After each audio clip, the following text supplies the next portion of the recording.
जय हिंद।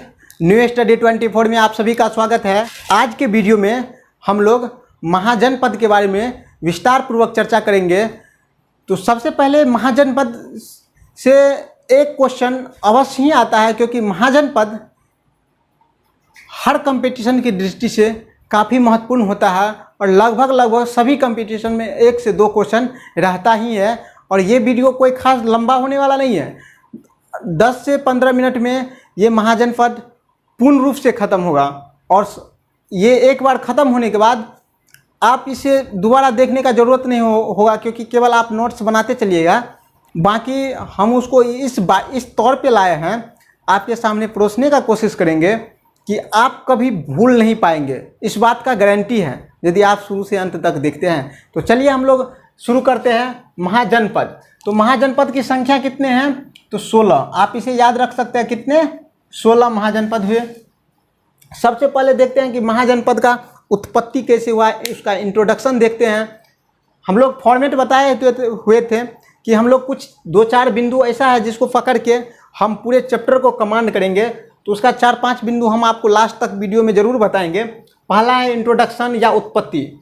तो सबसे पहले इंट्रोडक्शन में देखते हैं हम लोग कि महाजनपद का जो शुरुआत हुआ वो 500 BC के आसपास क्या हुए, समाज सुदृढ़ होने लगे और उसका आर्थिक स्थिति मजबूत होने की वजह से फिर से द्वितीय नगरीकरण का विकास हुआ। क्योंकि प्रथम नगरीकरण हम लोग पीछे के वीडियो में चर्चा कर लिए हैं, सिंधु घाटी सभ्यता में हुआ था।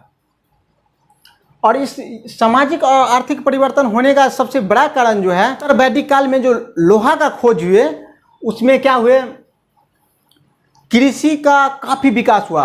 अब हम समझ सकते हैं कृषि के विकास होने की वजह से अब लोग अस्थायी तौर पे रहने लगे, और अस्थायी तौर पे रहने की वजह से अब उसे शासन चलाने के लिए शासन व्यवस्था की ज़रूरत थी। जिस प्रकार हम लोग देखे थे कि वैदिक काल में कबीलाई से जन बन गए थे और उत्तर वैदिक काल में जन से जनपद बन गए थे। लेकिन जब उत्तर वैदिक काल का समापन होता है तो यही जनपद जो आर्थिक दृष्टि से शक्तिशाली होते हैं और अपने आप को सुदृढ़ करते हैं, वो दूसरे छोटे छोटे जनपद को अपने में मिलाने के बाद वो महाजनपद का निर्माण करते हैं। तो आई होप, हम आशा करते हैं कि आप महाजनपद समझ गए। अब हम उसका देखते हैं कि इसका वर्णन कहाँ कहाँ किया गया है। तो इसका जो सबसे पहला वर्णन किया गया है वो अथर्ववेद में किया गया है। और अथर्ववेद में पाणिनि 40 जनपद का वर्णन किया है। और इसका जो पाणिनि के अनुसार मध्य एशिया और दक्षिण पश्चिम एशिया में क्या हुए थे, जनपद का विकास हुए थे। साथ में बौद्ध ग्रंथ और जैन ग्रंथ में भी इसका वर्णन किया गया है। ये जो 16 महाजनपद है इन सभी का वर्णन किया गया है। बौद्ध ग्रंथ अंगुत्तर निकाय और जैन ग्रंथ भगवती सूत्र में 16 महाजनपदों का वर्णन किया गया है। तो यहाँ से भी क्वेश्चन आता है, तो ये इंपॉर्टेंट होता है, आप इसे क्या कीजिएगा, याद रख लीजिएगा वीवीआई बना के।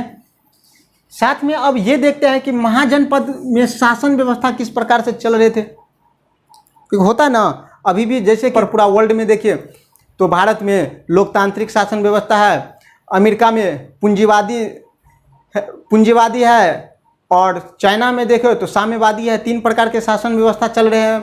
पाकिस्तान में देखे तो लोकतांत्रिक होते हुए भी तानाशाह की शासन चल रहा है। उत्तर कोरिया में देखे तो वहाँ भी तानाशाह की शासन चल रहा है। उसी प्रकार से महाजनपद में 2 प्रकार के शासन थे। एक राजतंत्र, राज का मतलब होता है राजा, तंत्र का मतलब होता है शासक।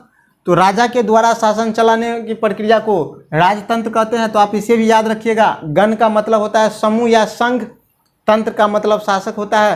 तो समूह के द्वारा या संघ के द्वारा जो शासन व्यवस्था चलाया जाता था उसे गणतंत्र कहते हैं। अब एक देखते हैं इनका विकास। तो विकास को यदि हम लोग को देखना है तो विकास में देखते हैं कि महाजनपद का विकास किस प्रांतों में हुआ था, किस क्षेत्रों में। तो चलिए एक मानचित्र के माध्यम से समझते हैं। देखिए स्क्रीन पे मानचित्र है। इस मानचित्र में देखिए उत्तर में हिमालय रेंज और दक्षिण में मध्य भारत के बीच वाले भाग में क्या हुए थे, विकास हुए थे। और वो भाग आप यदि ज्योग्राफी पढ़े होंगे तो देखे होंगे कि वो गंगा, यमुना और उनके जो सहायक नदी हैं, मैदानी भाग वाले क्षेत्र हैं, उसी में क्या हुए थे, 16 महाजनपदों का विकास हुए थे।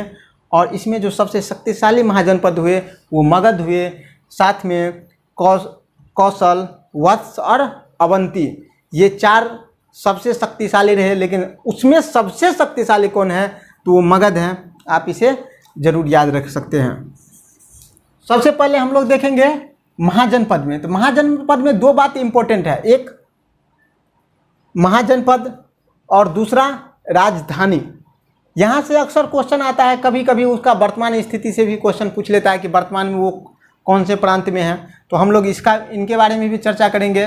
और साथ में कुछ मुख्य बिंदु होते हैं कि वहाँ से क्वेश्चन आ सकते हैं, संभावना है, तो इसीलिए हम लोग संभावना को भी मद्देनजर रखते हुए ये साझा कर रहे हैं। तो सबसे पहले देखते हैं मगध। मगध की राजधानी प्रारंभ में राजगीर हुए और बाद में वो राजगीर से वो पाटलिपुत्र लेकर चले गए। और यदि वर्तमान स्थिति में देखें तो मगध कहाँ है, तो वो है पटना और गया के मध्य वाले भाग। इसके बाद देखते हैं हम लोग अंग। अंग क्या थे, मगध के जो उत्तरी वाले भाग थे, जो कि बिहार के भागलपुर जिला पड़ते हैं वर्तमान में, वहाँ के क्षेत्र थे। और अंग की राजधानी चंपा हुआ करते थे उस टाइम में। तो आप इसे याद रख सकते हैं। अब देखते हैं वज्जी संघ। वज्जी संघ नाम आया, इसका मतलब है कि उसमें संख्या कुछ ज़्यादा होंगे। तो ये 8 संघों से मिलकर बने थे। 8 संघ मिले थे। और सबसे पहले यदि यहाँ से पूछा जाए कि गणतंत्र का साक्ष्य कहाँ से मिलता है, तो लिच्छवी संघ से ही मिलता है। और इसमें से 8 संघ में से जो सबसे शक्तिशाली थे वो थे लिच्छवी। तो आप इसे याद रख सकते हैं। अब देखते हैं हम लोग, और ये 3 जो प्रांत हम लोग देखे, ये कहाँ के प्रांत हैं, वो बिहार के प्रांत हैं। देखिए अब राज्य के तौर पर हम उसको क्या कर रहे हैं, बांट रहे हैं। अब फिर देख रहे हैं, अब बढ़ते हैं बिहार के बगल में यूपी। तो यूपी में टोटल कितने महाजनपद का विकास हुआ, तो वो 8 महाजनपद का विकास हुआ। तो आप इसे क्रमबद्ध से हम लोग देखते हैं। सबसे पहले देखते हैं काशी। काशी अभी भी काशी हिंदू विश्वविद्यालय है, तो आप इसे याद रखने में कोई दिक्कत नहीं होगा हमारे समझ से। उसकी राजधानी वाराणसी थे, जो कि वर्तमान में बनारस के नाम से जाना जाता था। और महाजनपद में देखें तो प्रारंभ में सबसे शक्तिशाली महाजनपद कौन थे, तो वो थे काशी। और बाद में सबसे शक्तिशाली महाजनपद के रूप में कौन उभर के आए, तो वो आए मगध, और हमेशा के लिए रह गए। इसके बाद देखते हैं हम लोग कौशल। हम लोग कौशल प्रांत देखते हैं। कौशल की जो राजधानी थी वो 2 हो गए, एक उत्तरी भाग और एक दक्षिणी भाग। उत्तरी भाग का राजधानी श्रावती और दक्षिणी भाग का राजधानी कुशावती थी। और यदि वर्तमान स्थिति देखें तो वो फैजाबाद, जो कि वर्तमान में उसका अब नाम अयोध्या कर दिया गया है, जो कि राम मंदिर के लेकर काफ़ी विवादित रहे हैं। तो आप इसे ध्यान रख सकते हैं। और बाद में जो हुए वो कौशल प्रांत काशी के सामने घुटने टेक दिए और काशी के संरक्षण में आगे बढ़ने लगे। अब देखते हैं मल्ल। मल्ल जो है उसकी जो राजधानी कुशीनगर है। यदि कुशीनगर यहाँ आ रहे हैं तो आपको एक बात दिमाग में आ रहा होगा कि कुशीनगर में ही गौतम बुद्ध को निर्वाण की प्राप्ति हुई थी। और इसका जो वर्तमान स्थिति देखें तो वो कहाँ है, यूपी के देवरिया में है। अब देखते हैं वत्स।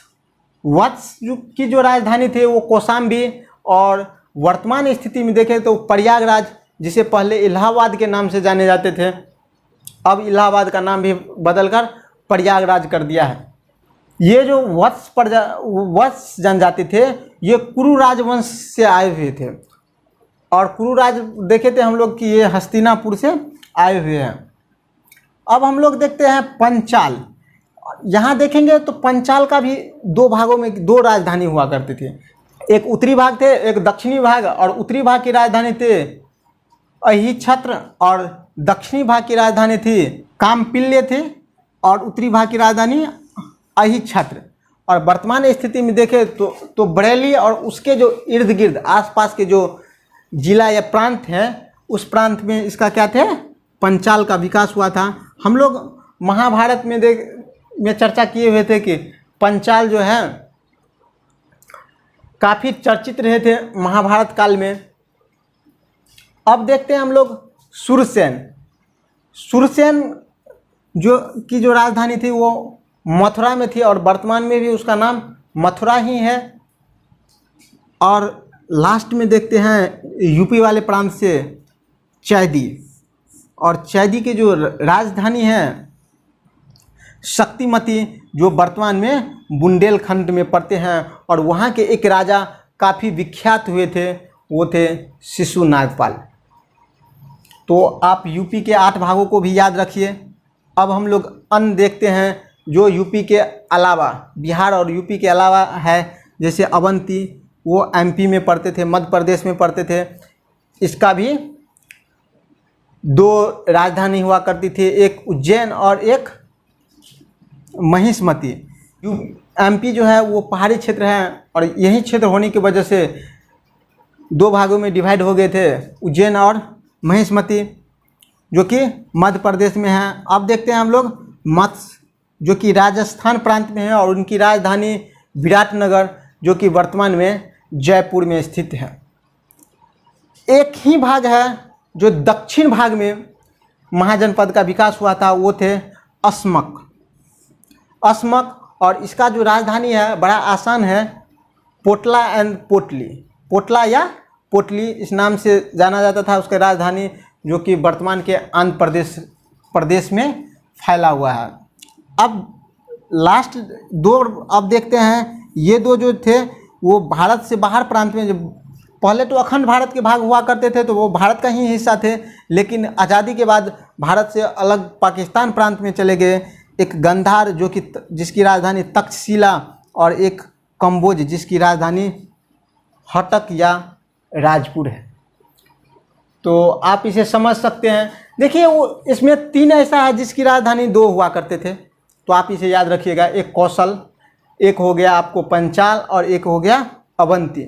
ये 3 थे जिसके 2 राजधानी, 3 बिहार के, 8 यूपी के और बाकी एक एमपी के, एक राजस्थान के, एक आंध्र प्रदेश के और बाकी 2 पाकिस्तान के। तो आप इस तरीक़ा से 16 महाजनपद को याद रख सकते हैं और उसकी राजधानी याद रख लीजिएगा, वर्तमान स्थिति भी याद रखिए।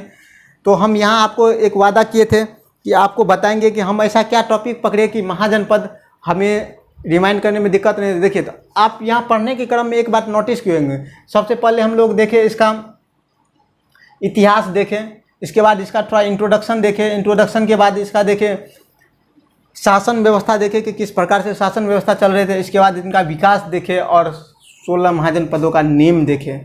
तो इसमें से जो याद रखने वाली बात है इंट्रोडक्शन, उत्पत्ति, शासन व्यवस्था और विकास, यदि ये 4 बात और महाजनपद के नाम याद रख लीजिए, महाजनपद आप कभी नहीं भूलेंगे। और इससे बाहर कभी एग्ज़ाम में अभी तक तो नहीं आए हैं, और यदि आगे आएंगे तो इस पर फिर से संशोधन किया जाएगा। यदि आपको वीडियो अच्छा लगा है तो आप लाइक, शेयर एंड सब्सक्राइब जरूर करें। धन्यवाद।